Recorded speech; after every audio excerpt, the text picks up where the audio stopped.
अस्सलामुअलैकुम। Welcome to haunted attractions. उम्मीद करता हूँ आप सब खैरियत से होंगे। आज का वाक़या उमैर ने हैदराबाद से हमें भेजा है।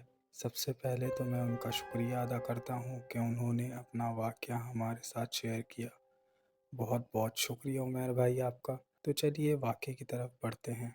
उमैर कहते हैं कि ये वाक़या उनके ख़ुद के साथ सर्दियों की रातों में पेश आया। वो एक प्राइवेट कंपनी में एज अ फोरमैन काम करते हैं। वो बताते हैं कि एक रात कुछ यूँ हुआ कि उनके डिपार्टमेंट में टोटल 23 वर्कर्स की स्ट्रेंथ है। एक रात 23 वर्कर में से 4 वर्कर वॉशरूम के बहाने से कहीं जाकर सो गए। उमैर कहते हैं कि सर्दियों में अक्सर वर्कर ऐसा करते हैं, तो उस दिन भी कुछ लड़कों ने ये हरकत की। जब मैं सुपरवाइज़र के कहने पे उन्हें ढूंढने गया तो मैंने पूरी फैक्ट्री में उन्हें ढूंढा, वो कहीं नज़र ना आए। मुझे सुपरवाइज़र ने कहा जाओ देख कर आओ, ये कहीं कैंटीन में जाके ना सो गए हों। मैं ये सुन के कैंटीन की बैक साइड से ये सोच कर जा रहा था कि इनको वहीं पकड़ लूँगा और सुबह सुपरवाइज़र को इनकी ये हरकत बताऊँगा।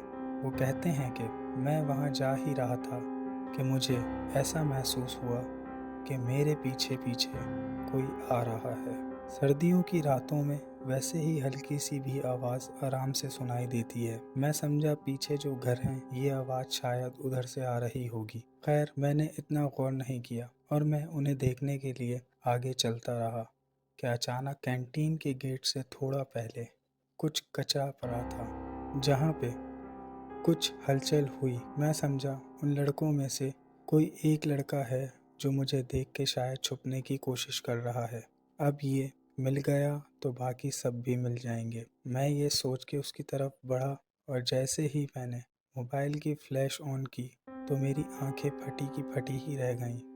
वो बताते हैं कि जैसे ही मैंने फ्लैश ऑन की तो मैंने वहाँ देखा कि कोई चीज़ है जिसके बड़े बड़े बाल और काली सिया बॉडी, और वो झुक के कचरे के बॉक्स में से कुछ निकाल रही थी। मैंने ये देखना था कि मैं फ़ौरन भागा और फ्लोर पे आके ही रुका। उमैर बताते हैं कि मैंने ये सब जाकर सुपरवाइज़र को बताया तो उसने मुझे याद दिलाया कि आज तो स्वीपर्स की छुट्टी है, तुमने क्या देख लिया। जब वो सुपरवाइज़र के साथ दोबारा देखने आए तो वहाँ कोई नहीं था और वहाँ पे बहुत बहुत गंदी स्मेल आ रही थी, जैसे अभी अभी कोई जानवर मरा हो। उसके बाद उमैर बताते हैं कि मुझे इतना तेज़ बुखार हुआ कि मैं आने वाले 3 दिन तक काम पे ना जा सका। तो ये था वो वाक़या जो उमैर भाई ने हमसे शेयर किया। बहुत बहुत शुक्रिया आपका। चलिए दूसरे वाक़े की तरफ बढ़ते हैं। ये वाक़या जिस भाई ने हमें भेजा है उन्होंने अपना नाम और जहाँ वो काम करते थे उस जगह का नाम बताने से हमें मना किया है।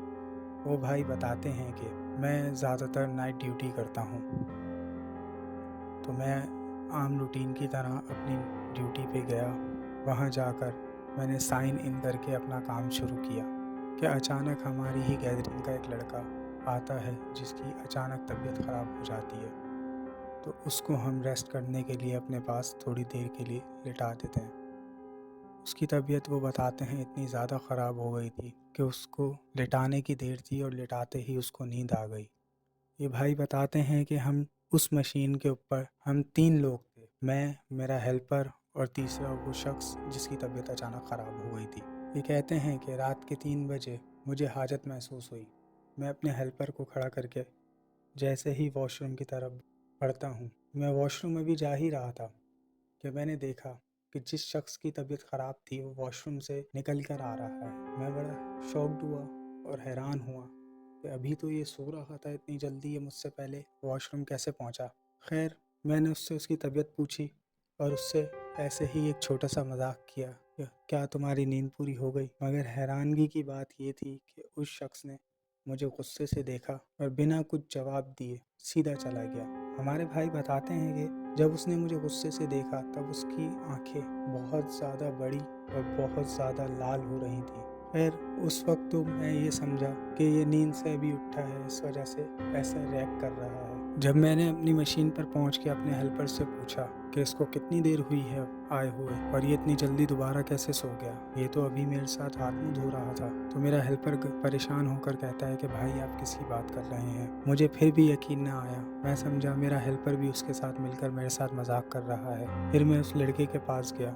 मेरे जहन में ये था कि अभी वो हाथ मुंह धो के आया, इतनी जल्दी उसके हाथ पैर खुश्क नहीं हुए होंगे। मगर जैसे ही मैंने उसके पास जाके उसके हाथ पैर चेक किए, वो हाथ पैर बिल्कुल खुश्क हुए हुए थे। और जैसे ही उसको हमने सुबह उठाया तो मैंने सबसे पहला सवाल उससे यही किया कि रात तुमने मेरे साथ ऐसा बिहेव क्यों किया, तुम्हारा रवैया मेरे साथ इतना ख़राब कैसे हो सकता है, जबकि हम तो बहुत अच्छे दोस्त हैं। तो पहले तो वो बहुत परेशान हुआ। फिर मेरे हेल्पर ने जब उसको रात वाली सारी बात बताई तो वो हैरानी से सुनता रहा। वो बताता है कि मैं पूरी रात तुम लोगों के साथ ही सो रहा था और मेरी आंख अभी खुली है। ना मैं रात में मेरी कोई आंख खुली, ना मैं वॉशरूम गया। तुमने किसको देख लिया। ये एक छोटा सा हमारे भाई का वाकया था जो उनके साथ पेश आया। और वो भाई आखिर में ये लिखते हैं कि आज तक उनको ये बात समझ में ना आई कि वो उनके दोस्त के रूप में कौन था। बहुत बहुत शुक्रिया आप लोगों का। उम्मीद करता हूँ कि आप लोग इस वाक़े से बहुत कुछ सीखेंगे, और अगर आपके या आपके किसी अपने या किसी रिश्तेदार के साथ ऐसा कोई खौफनाक वाक़या पेश आया हो तो आप हमें स्क्रीन पे दिए गए मेल भी कर सकते हैं और स्क्रीन पे दिए गए नंबर पे सेंड भी कर सकते हैं। मिलते हैं अगली खौफनाक कहानी के साथ, तब तक के लिए अल्लाह हाफिज़।